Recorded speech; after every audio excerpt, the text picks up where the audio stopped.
The city never truly slept. But tonight it hummed with a different kind of energy.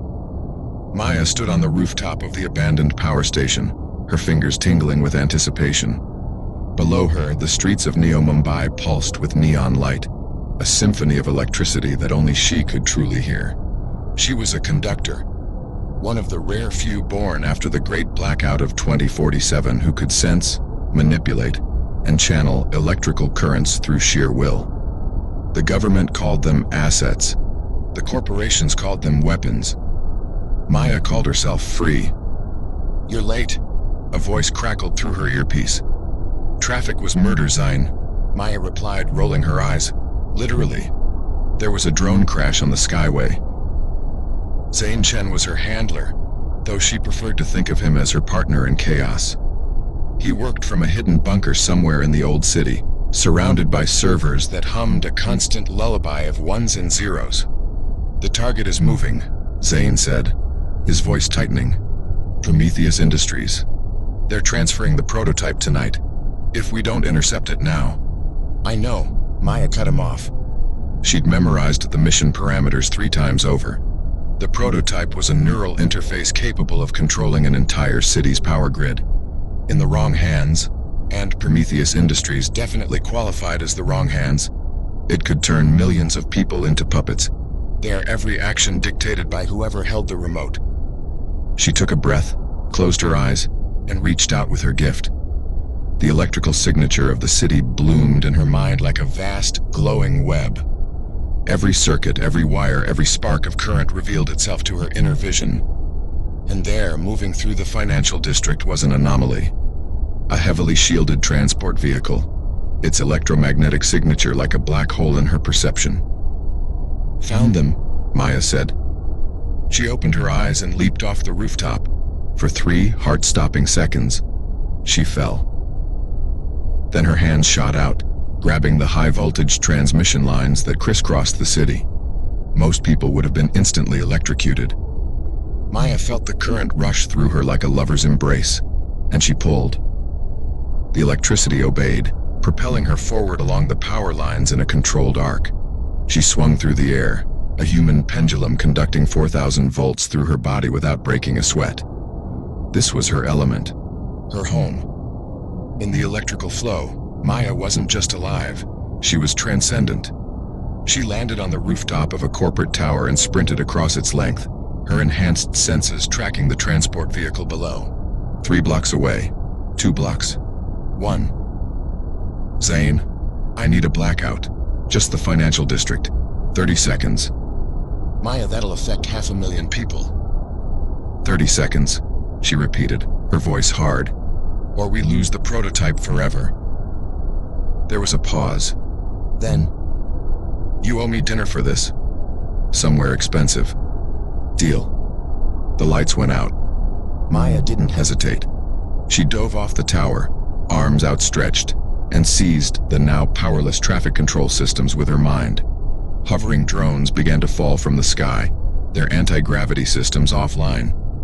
She caught them with invisible electrical tethers, using them as stepping stones as she descended toward the street. The transport vehicle had stopped, its systems confused by the sudden loss of external power. Maya landed on its roof with a metallic thud and pressed both palms against the armored plating. "Sorry, boys," she muttered. "Nothing personal." She released a concentrated electromagnetic pulse, and the vehicle's internal systems fried instantly. The doors hissed open, releasing a cloud of pressurized air. Maya dropped inside. 4 security guards stared at her, their weapons drawn but useless. She'd already magnetized every metal component in the vehicle. Their guns were now stuck to the walls, ceiling, and floor. "Evening, gentlemen," Maya said with... Maya woke up on fire. Not literally, though given her line of work that wouldn't have been unusual. But every nerve in her body was screaming. She tried to move and found herself strapped to a medical bed, electrodes attached to her temples, chest, and wrists. "Ah, you're awake." "Excellent." The voice was smooth, cultured, and deeply unsettling. Maya's vision cleared enough to make out a figure standing beside her bed. Dr. Helena Cross, CEO of Prometheus Industries, and the woman responsible for half the technological dystopia currently gripping the planet. Where am I? Maya croaked. My private medical facility, Dr. Cross replied, examining a holographic display floating above Maya's head. You've been unconscious for 3 days. Your friend Mr. Chen has been quite frantic trying to locate you, I'm told. Don't worry. We've been jamming his signals. He won't find you here. Maya tested her powers, reaching for the electrical systems around her. Nothing. It was like trying to swim through concrete. Neural dampener, Dr. Cross explained, tapping one of the electrodes on Maya's temple. Custom designed to suppress the anomalous brain activity that gives you and your kind your abilities. Fascinating, really. Did you know your brain processes electrical signals at nearly 10 times the speed of a normal human? It's no wonder you can perceive and manipulate currents. You're essentially a living quantum computer. Great, Maya spat. Can I get that on a t-shirt before you kill me? Dr. Cross laughed, a sound like breaking glass. Kill you? My dear, I'm going to make you a god. She gestured, and the hologram shifted to show a complex network of neural pathways. Maya realized with growing horror that she was looking at a map of her own brain. The prototype you attempted to steal wasn't just a control device. Dr. Cross continued. It was a key, and when it activated in your presence, it began a process of neural integration that we've been monitoring with great interest. You see, Maya, you're no longer just a conductor. You're becoming something entirely new. A living conduit capable of interfacing with any electrical system on the planet simultaneously. In approximately 6 hours, the transformation will be complete, and you'll be able to do what no human has ever done before. You'll become one with the global power grid. Maya's blood ran cold. You want to use me to control everyone. Not control, Dr. Cross corrected. Liberate. Think of it, Maya. No more war, no more suffering, no more chaos. Every human mind connected, working in perfect harmony. A world where hunger, disease, and conflict are relics of the past. All it requires is a single guiding intelligence, mine, and a sufficiently powerful conductor. You're insane. I'm visionary, Dr. Cross snapped, her composure cracking for the first time. I'm the only one brave enough to do what's necessary to save this dying world. And with or without your cooperation, Maya Sharma, you will help me build paradise. She turned to leave, then paused at the doorway. The neural dampener will disengage automatically as the integration completes. I recommend you don't resist. The alternative is unpleasant. The door sealed shut with a hiss, and Maya was alone. She closed her eyes and focused, searching for any trace of her power. The dampener was strong, but it wasn't perfect. There, a hairline crack in the suppression field, a tiny thread of electricity leaking through from the facility's lighting system. It wasn't much, but Maya had spent her entire life learning to work with what she had. She pulled on that thread with everything she had, dragging the current toward her one electron at a time. It was agonizing, like trying to lift a mountain with her bare hands, but gradually, impossibly, she felt power beginning to accumulate in her cells. Zain, she whispered, hoping he was still listening somehow. If you can hear me, I need you to kill the power to sect. The facility's emergency lights flickered and died, plunging Maya into absolute darkness. She felt the neural dampener sputter and fail as its power supply cut out, and suddenly the world exploded into sensation. Every circuit, every wire, every microscopic current in the building revealed itself to her. But it was different now. Bigger, deeper, more complex than ever before. She could feel the electrical signals in the bodies of the guards outside her door, the firing of neurons in their brains. She could sense the vast network of power that kept the city alive, spreading out like roots into the earth. Dr. Cross had been right about one thing. The prototype had changed her. Maya was no longer just a conductor. She was something new. She shattered her restraints with a thought, the metal sublimating into vapor under concentrated electromagnetic force. The door to her cell didn't stand a chance. She simply reorganized its molecular structure until it ceased to exist as a solid barrier. The guards in the corridor opened fire, But Maya was already moving faster than human reflexes could track. She slipped between the bullets, each projectile missing her by millimeters as she predicted their trajectories by reading the electrical impulses in the guard's muscles before they even pulled the triggers. She reached the first guard and touched his shoulder. His nervous system lit up in her awareness, a complex web of electrical signals that she could read like a book.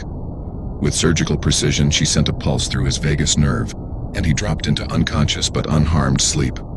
The others followed quickly.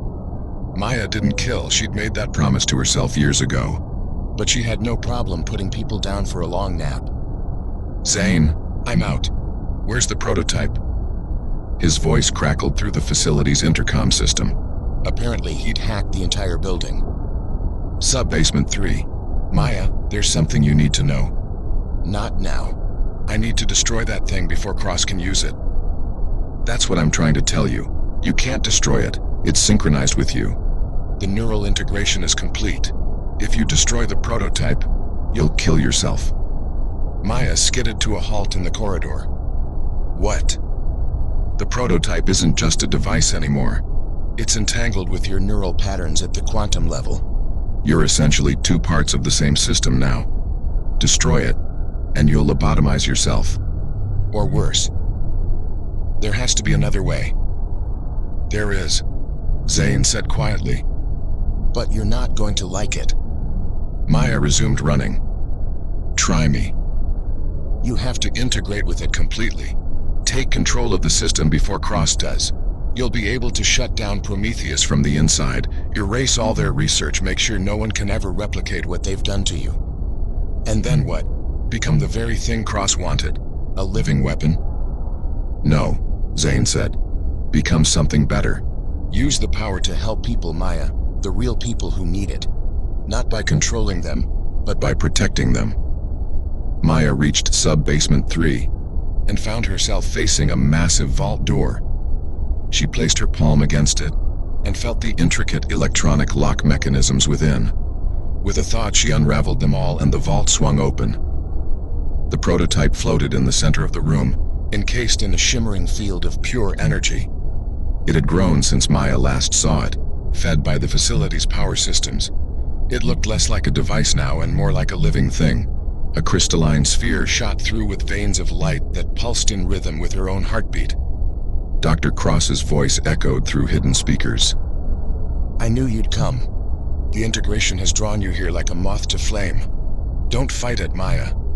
Embrace what you're becoming. You're right, Maya said quietly. She stepped toward the prototype, feeling its pull on her consciousness. I won't fight it. She reached out and touched the sphere, the World X. 3 months later, Maya sat in a small cafe, sipping terrible coffee and watching the news on a holographic display.